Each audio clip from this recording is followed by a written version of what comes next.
자, 하나님의 말씀 출애굽기 31장의 말씀인데요. 구약성경 130페이지입니다.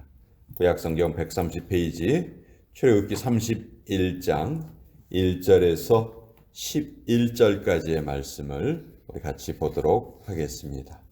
구약성경 130페이지 출애굽기 31장 1절에서 11절까지의 말씀입니다. 자, 찾으셨으면 우리 같이 하나님의 말씀을 읽도록 하겠습니다. 시작.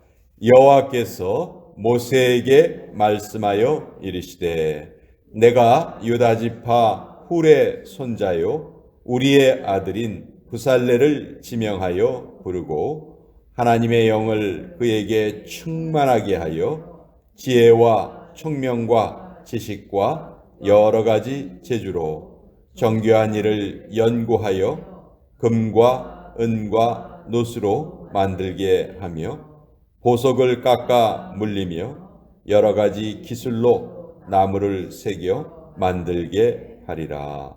내가 또 단 지파 아히사막의 아들 오홀리압을 세워 그와 함께 하게 하며 지혜로운 마음이 있는 모든 자에게 내가 지혜를 주어 그들이 내가 네게 명령한 것을 다 만들게 할지니 곧 회막과 증거계와 그 위에 속죄소와 회막의 모든 기구와 상과 그 기구와 순금 등잔대와 그 모든 기구와 분향단과 번제단과 그 모든 기구와 물두멍과 그 받침과 제사직을 행할 때 입는 정교하게 짠 의복, 곧 제사장 아론의 성의와 그의 아들들의 옷과 관유와 성소의 향기로운 향이라. 물은 내가 네게 명령한 대로 그들이 만들지니라. 하나님의 말씀입니다. 아멘. 자, 오늘 출애굽기 31장의 말씀은 이제 하나님께서 모세에게 회막을 지어라 말씀하셨는데 이 회막은 간단한 그런 건축물이 아니었죠. 그 회막 안에는 또 여러 가지 성구가 필요했습니다. 근데 그것을 이제 광야에서 만들어야 하는데 그 만드는 과정이 결코 쉽지 않았겠죠. 그렇죠? 뭐 무슨 공장이 있는 것도 아니고 그때 그것을 하나님께서 어떻게 이루게 하시는가 하는 내용입니다.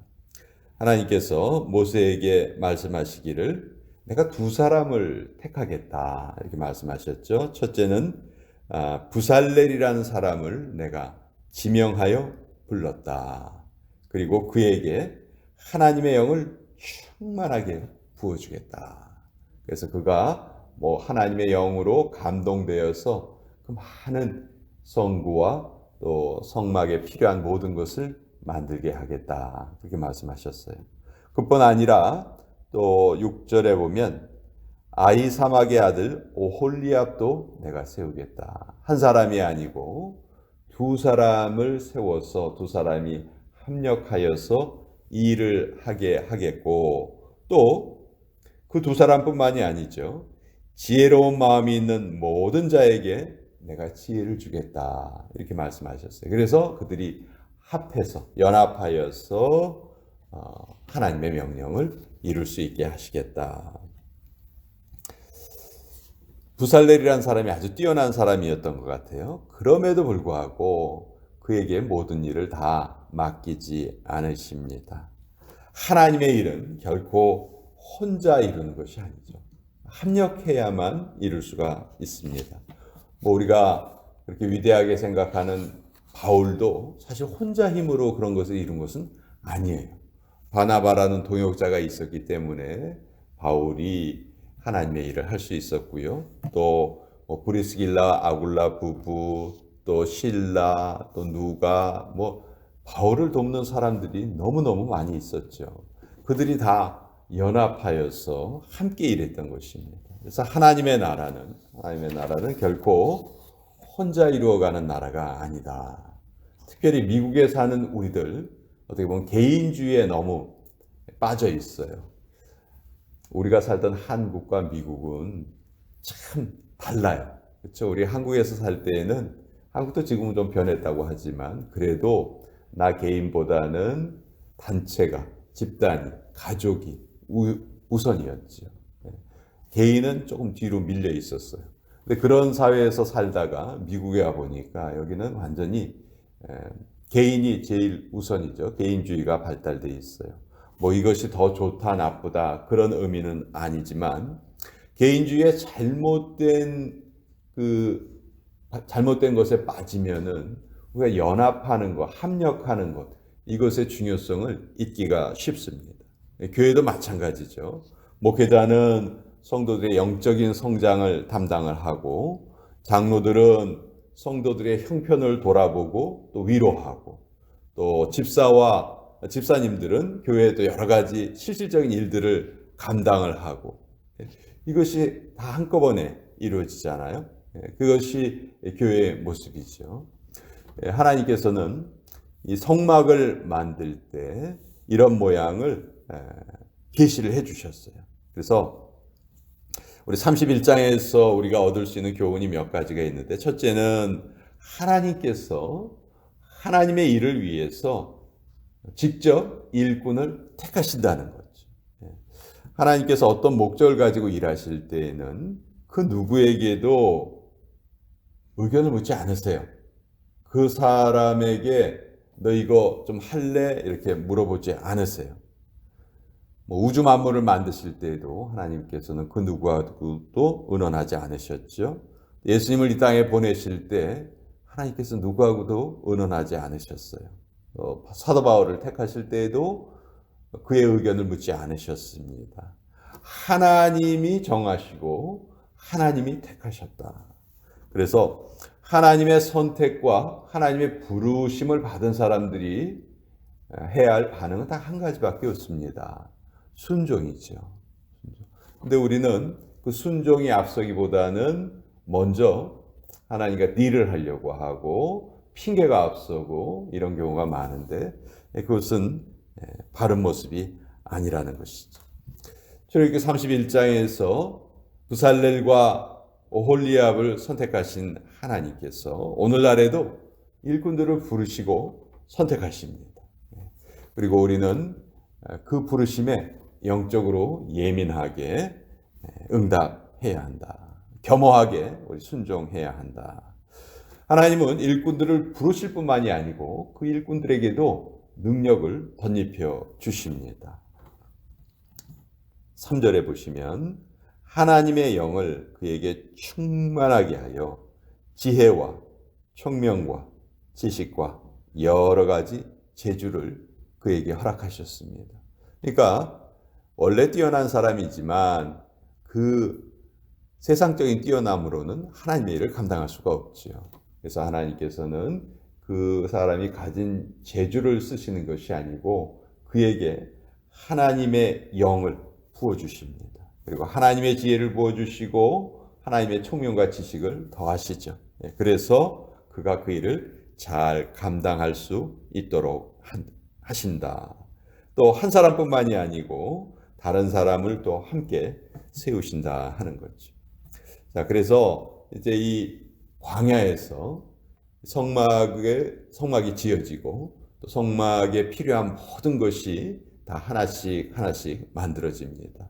제사장이 입는 옷까지도 하나님이 정하신 그 규례에 따라서 하나하나 잘 만들어지게 되는데 11절 맨 뒷부분에 보면 하나님이 이런 명령을 하시죠.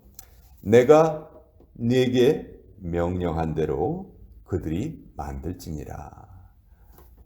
하나님이 누구를 택하셨다 해서 그 사람이 자의로 어떤 것을 만드는 것이 아니고 하나님이 택하신 그 사람이 하나님의 방법대로 하나님의 정하신 대로 만들어야 한다. 이 성막 회막이라고도 불리고 증거막이라고도 불리고 여러 가지 용어로 불리는데 우리에게 가장 익숙한 단어는 성막이죠. 이 성막은 말 그대로 하나님과 만나는 곳입니다. 회막이라고도 불리죠. 근데 그 하나님과 만나는 그 성막을 어떻게 지었냐 하면은 하나님이 명령하신 대로, 하나님이 정하신 규례대로 지어졌어요. 자, 이것은 조금 확대해서 해석을 하면 이런 겁니다. 우리가 하나님을 만나야 하는데 하나님을 만날 때 우리 자의대로 만나는 것이 아니고 우리가 정한 규례대로 만나는 것이 아니고 하나님이 정하신 방법으로 만나야 한다. 과거 구약시대에는 하나님이 정하신 방법이 제사였죠. 그 제사를 통해서 하나님을 만났어요. 근데 이제 예수님이 이 땅에 오신 후에는 신약시대에는 하나님을 만나는 방법이 다른 것으로 만나는 것이 아니죠. 예수님의 의를 의지해서 예수님의 은혜를 의지해서 우리가 담대히 하나님께 나아갑니다. 이것이 하나님을 만나는 유일한 방법이에요. 우리가 다른 방법으로는 하나님을 만날 수가 없습니다. 아무리 내가 하나님 앞에 다른 정성을 보인다 해도 예수님을 의지하지 않는다면 하나님을 만날 수가 없는 것이죠. 그것이 하나님이 정하신 법칙이에요. 그래서 내가 네게 명령한 대로 그들이 만들지니라. 이 말씀은 확대 해석하면 내가 정한 그 방법대로 너희는 나를 만날 수 있다. 오늘날도 예수님을 통해서 하나님께 우리가 가까이 갈 수 있다 하는 것을 알려주시는 것이죠. 자, 오늘 우리가 읽지는 않았지만 바로 이 명령 뒤에 12절서부터는 하나님이 다른 명령을 주시는데 그것이 바로 안식일에 대한 규례예요. 여러분 참 이상하죠? 성막을 만들라는 명령이 이렇게 주어진 후에 바로 안식일에 대한 규례가 주어집니다. 성막을 만드는 기간 중에도 안식일은 꼭 지켜져야 했고요. 광야에서도 안식일은 꼭 지켜져야 했습니다. 그러니까 우리가 하나님의 일을 할 때 가장 중요한 것이 하나님과의 관계가 기본적으로 잘 맺어져 있어야 되는 거예요. 우리 간혹 하나님의 일을 한다는 핑계로 하나님께 예배하는 일을 소홀히 하기가 쉽습니다. 목회자들도 그런 그 잘못에 빠지기가 쉬워요. 예배 준비하는데 너무 애를 쓰다가 막상 그 예배 시간을 소홀히 하게 되는 경우도 많고요. 또 이런저런 교회 여러 가지 일을 하다가 예배보다 그것이 더 중요하게 잘못 생각되는 경우도 많습니다. 자, 여러분들이 주일마다 이제 음식 준비를 해서 우리 같이 음식을 나눕니다. 참 안타까운 것 중에 하나가 그 음식 준비 때문에 그분이 예배 드리는 것이 방해가 된다면 사실 그것은 바른 것이 아니겠죠. 그렇죠? 근데 많은 분들이 예배 시간에 아이고 나 밥 다 됐는데 가서 보고 와야지 하고 나가기도 하고 예배가 지금 시작이 됐는데도 부엌에서 막 열심히 음식을 준비하기도 하고 물론 그 마음은 알겠어요. 왜 그런지 알겠어요. 그러나 그건 분명히 잘못된 것이죠. 그건 반드시 고쳐져야 되고 잘못된 것입니다. 아유 그러면 성도들이 밥을 제때 못 먹어요. 밥을 제때 못 먹어도 괜찮습니다. 뭐 5분, 10분 늦게 먹어도 괜찮고요. 그러나 정해진 시간에 예배 드리는 것, 그거보다 식사 준비가 앞서서는 안 된다는 거예요. 우리 교회 성도님들이 가장 잘 놓치고 실수하는 부분이 그런 부분인 것 같아요. 그래서 그것은 고쳐져야 되겠다.